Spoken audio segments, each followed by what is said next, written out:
bagara. Privatizazioa da Euskal Osasun Publikoaren gaitz nagusi bat.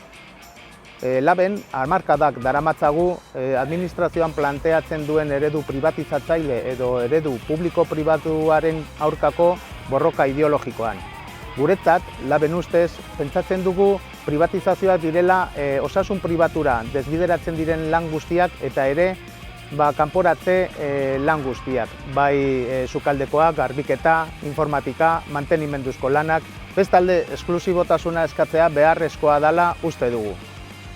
Esklusibotasuna sistema ezarri behar zaie behintzat batez ere zerbitzu buruei.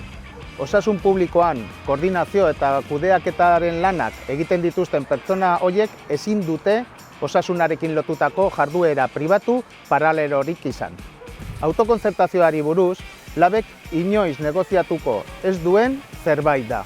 Autokontzertazioaren ordez, kontratazio erregularrak, egonkorrak eta erakargarriak bultzatu behar dira. Privatizazio horiek ikusita, Lab sindikatuak frente juridiko bat jarri du martxan. Gaur egun arte, 170 milioi baino gehiago geldiarazi ditugu privatizazioetan. Argi berda, privatizazio horiek 100 lanpostu lapurtzen dizkiotela Osakidetzako langileei. Era berean, inkonpatibilitateen legea errespetatu egin behar da.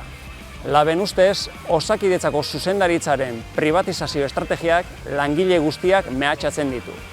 Ez gatoz bat, zuzendaritzak eta sindikalismo korporatiboak inposatu nahi duten langile sanitarioen eta ez sanitarioen kontzeptu edo idearekin. Plantilla bakarra gara. Azkenik, Laben uste dugu talde lana funtsezkoa dela kalitatezko zerbitzu bat emateko. Taldeak 100% publikoak izan behar dutela uste dugu. Argi izan, Osakidetzako langile zaren hori, privatizatuko den hurrengo lanpostua zurea izan litekeela. Guzti hau ikusita, Laben oso argi daukagu. Privatizaziorik ez.